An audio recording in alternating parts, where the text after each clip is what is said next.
Good morning students. இப்போ நம்ம chapter number 10 start பண்ண போகிறோம். சாப்டர் நம்பர் 10 என்ன ஹெட்டிங் பாருங்கள். சாதாரண வகைக்கெழு சமன்பாடுகள். சாதாரண வகைக்கெழு சமன்பாடுகள் இதுதான் சாப்டர் நம்பர் 10க்கான ஹெட்டிங்.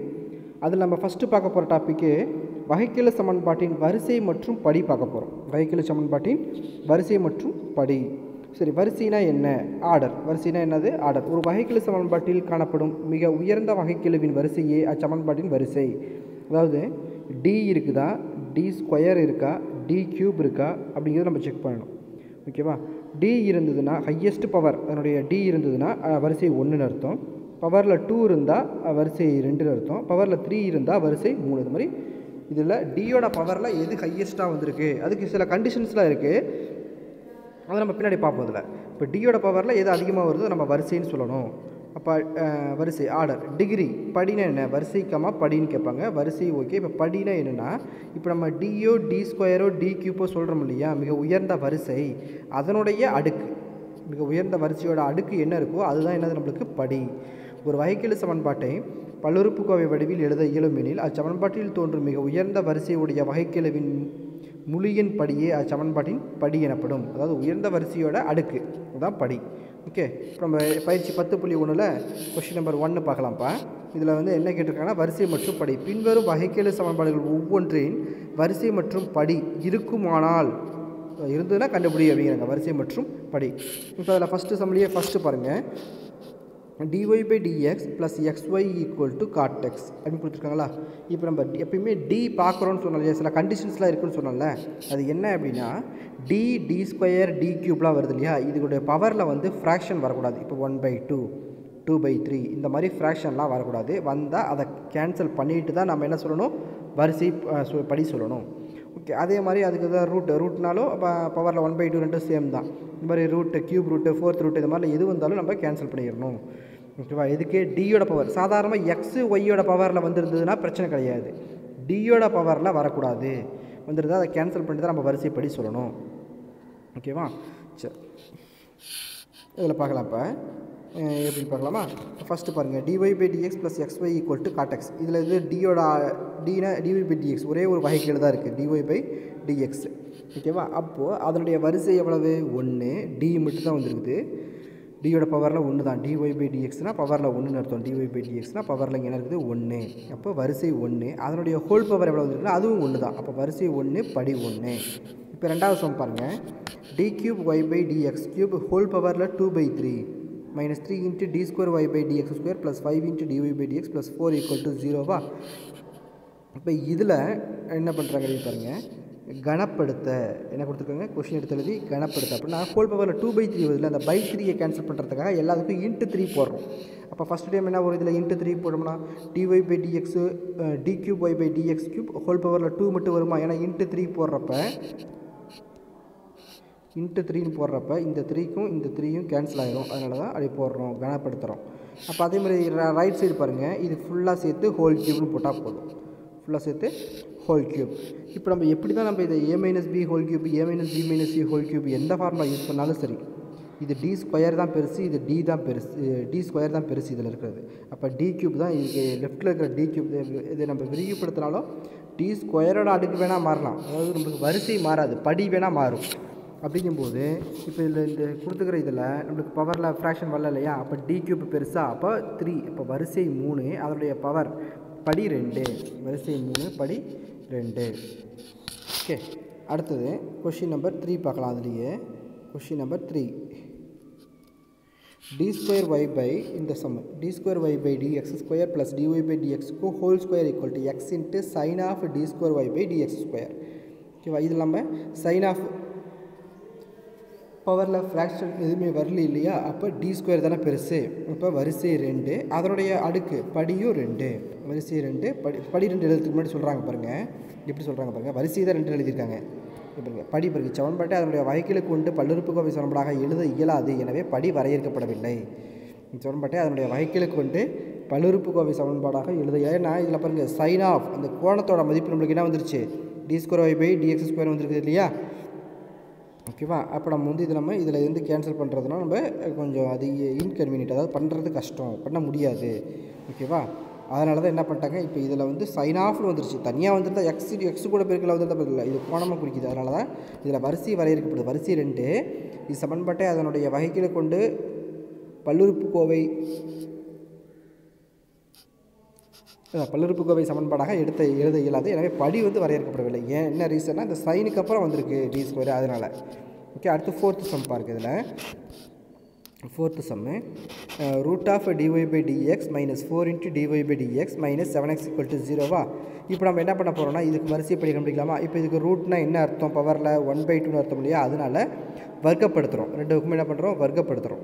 ஓகேவா. வர்க்கப்படுறதுக்கு முன்னாடி என்ன பண்ணிட்டாங்க, இதில் வர்க்கப்படுறதுக்கு முன்னாடி இதில் இந்த மைனஸ் டேர்ம், அதாவது ரூட் டேர்மை தவிர மீதி இருக்கிற ரெண்டையும் ரைட் சைடு கொண்டு போயிட்டாங்க. ரெண்டுமே மைனஸாக இருக்கனால இங்கே வரப்போ ப்ளஸ் ஆயிடுச்சு. 4 × dy/dx ப்ளஸ் 7xன்னு. இப்போ என்ன பண்ணுறோம், வர்க்கப்படுத்துகிறோம். ரெண்டுக்கும் ஸ்கொயர் பண்ணுறோம். இந்த பக்கம் என்ன ஒரு ரூட்டு கேன்சல் ஆகுமா, dy/dx மட்டும் இருக்கும். ஈக்குவல் டு இந்த பக்கம் ஹோல் ஸ்கொயர்னு போட்டுருவோம். போட்டாச்சா. இப்போ அதை மறுபடியும் நம்ம இதுலேயும் dy/dx தான் இருக்குது, இதுலேயும் dy/dx தான் இருக்கிறதுனால இதை முதல்ல நம்ம a + b ஹோல் ஸ்கொயர் ஃபார்மில் முதல்ல எழுதிக்கலாம். ஓகேவா. லெஃப்ட் அப்படியே இருக்கட்டும். ரைட் சைடு பாருங்கள், இதை ஸ்கொயர் பண்ண என்ன வரும், 16 dy/dx. d²y/dx போகக்கூடாது, அது வேறு. அப்படின்னா அது செகண்ட் டெரிவேட்டிவ் ஆயிடும். ஓகேவா. நம்ம ஸ்கொயர் பண்ணால் ஹோல் பவரில் தான் போடணும். அப்போ 4 × dy/dx ஹோல் ஸ்கொயர் 16 × அதான் 4 ஸ்கொயர் பண்ணோம்ல, இப்போ a² plus 2ab 2 × 4 × 7 56x dy/dx, அதான் 2ab ப்ளஸ் 49x², அது வந்து b². ஓகேவா. இப்போ நம்ம என்ன பண்ணலாம், ஒரு ஆர்டராக எழுதலாமா. இப்போ dy/dx இது தானே ஹோல் ஸ்கொயர். அப்போ வரிசை 1. இப்போ இங்கேயும் dy/dx, இங்கேயும் dy/, 3 இடத்துலையுமே dy/dx தான். அப்போ வரிசை 1. இதில் எது பெரிய அடுக்கு அதிகம், 2, படி 2. வரிசை 1 படி 2. இது ஆர்டர் வரிசைப்படுத்தி எழுதிக்கிறாங்க. எழுதிட்டும் சொல்லலாம், இல்லை வரிசைப்படுத்தாமல் டேரெக்டாகவும் இந்த ஸ்டெப்லேருந்து சொல்லலாம்.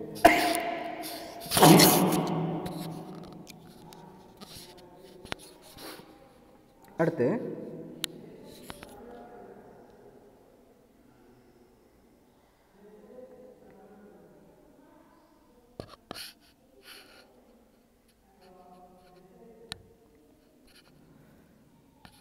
சம் பாருங்க.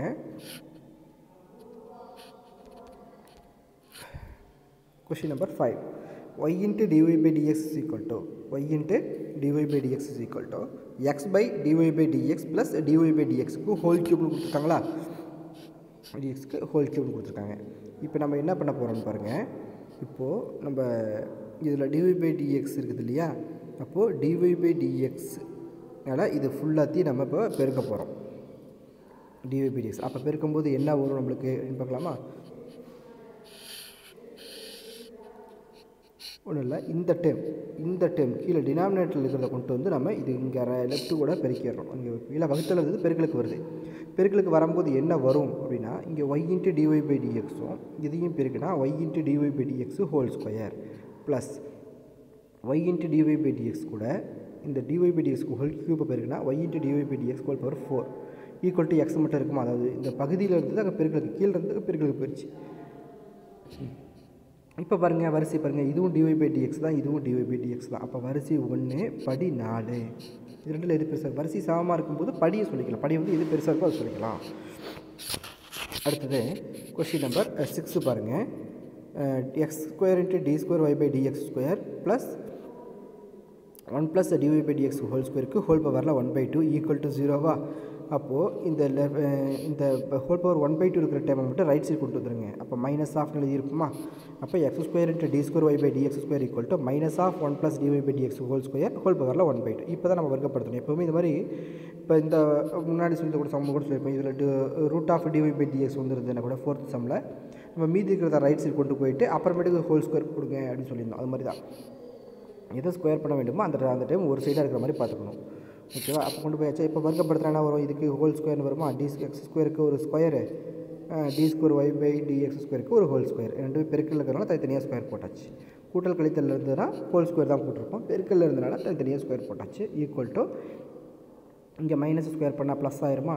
இது பவரில் இந்த 2 ஸ்கொயர் பண்ணும்போது 2 கேன்சல் ஆயிருமா. அப்போ 1 + dy/dxக்கு ஹோல் ஸ்கொயர். அப்போ d² தான் பெருசு. அப்போ வரிசை 2 படி 2. வரிசை 2 படி 2. ஓகே. அடுத்தது கொஸ்டின் நம்பர் 7. கொஸ்டின் நம்பர் 7 பாருங்கள்.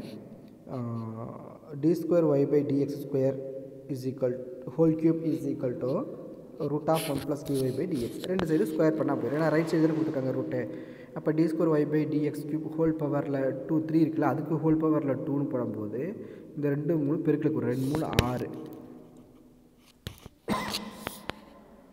அப்போது இந்த பக்கம் d²y/dx whole power 6 equal to இந்த பக்கம் ரூட்டு கேன்சல் ஆகும் 1 + dy/dx. அப்போ வரிசை 2 படி 6. ஓகே. அடுத்து இப்போ கொஸ்டின் நம்பர் எது வரைக்கும் முடிச்சிருக்கோம்? நம்ம 7 முடிச்சிட்டோமா? இப்போ நம்ம டோட்டலாக இதில் 10 வரைக்கும் இருக்குது. ஓகே. அப்போது கொஸ்டின் நம்பர் 8 பாருங்கள். அது ஃபஸ்ட்லேயே 8. இந்த சம்மை பாருங்கள், d²y/dx² equal to xy + cos of dy/dx. இதுக்கும் அப்படி தான். என்ன வராது நம்மளுக்கு?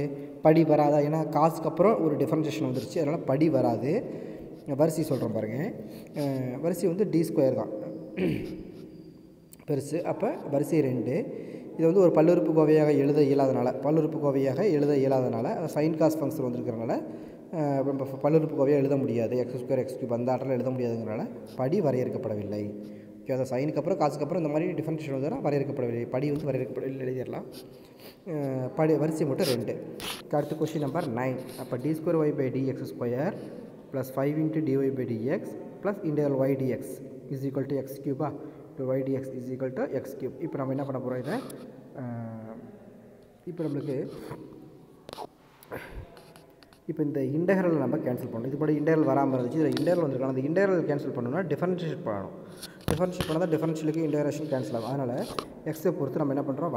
வகைப்படுத்தும் போது d²y/dx² என்ன ஆயிரும்? d³y/dx³ ஆயிரும்.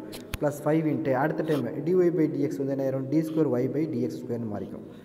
ஓகே. அடுத்தது ப்ளஸ் இதில் டிஃபரன்ஷியேஷனுக்கு இன்டெக்ரேஷன் கிடைச்சிச்சுன்னா y dx, அதுதான் இன்டெக்ரல், அந்த dx போயிடும், y மட்டும் இருக்கும். இப்போ ஈக்குவல் டு 3x³ வகைப்படுத்தினா 3x². ஓகேவா? அப்போது இந்த இதுக்காக இந்த இன்டெக்ரேஷனை கேன்சல் பண்ணுறதுக்காக நம்ம அப்படி போட்டோம். வகைப்படுத்தும் போது இது ஹோல் d³y/dx³ ஆயிடுச்சு. இது 5 × d²y/dx² ஆயிடுச்சு. இதில் டிஃபரன்ஷியேஷனுக்கு இன்டெக்ரேஷன் கேன்சல் ஆயிடுச்சு. அப்போது y மட்டும்தான் வரும், ஈக்குவல் டு 3x². இப்போ நம்ம வரிசை எவ்வளவு? 3. இதனுடைய அடுக்கு எவ்வளவு? 1. அப்போ 3 படி 1. வரிசை 3 படி 1. அடுத்தது 10வது கொஸ்டின் பாருங்கள். x is equal to e⁻xy × dy/dx. எல்லாமே e பவரில் தான். அப்போ இந்த e பவரில் வரதை கேன்சல் பண்ணுறதுக்காக இருபுறமும் லாக் எடுக்கிறோம். எடுத்தால் லெஃப்ட் சைடு லாக் போடும்போது ரைட் சைடு e பவர் விட்டுருவோமா? ஈயை விட்டுருவோமா? இப்போ log x equal to xy × dy/dx. அவ்வளோதான். dy/dxனால் வரிசை 1, அதனுடைய பவரும் 1. இப்போ வரிசை 1 படி 1. இதில் புக்கில் கொடுத்துருக்குற ஆன்சர் தவறுன்னு கொடுத்துருக்காங்க. அதாவது புக் ஆன்சர் மிஸ்டேக்காக இருக்குது. நீ வரிசை 1 படி 1ங்கிறத படிச்சுக்கோங்க. ஓகே. இப்போ நம்ம என்ன பண்ணியிருக்கோம்? 10.1 எக்ஸசைஸில் ஃபஸ்ட்டு சம்மில் இருந்தக்கூடிய 10 சம்முமே பார்த்தாச்சு. வரிசை படி கண்டுபிடிக்கிறது. ஓகே.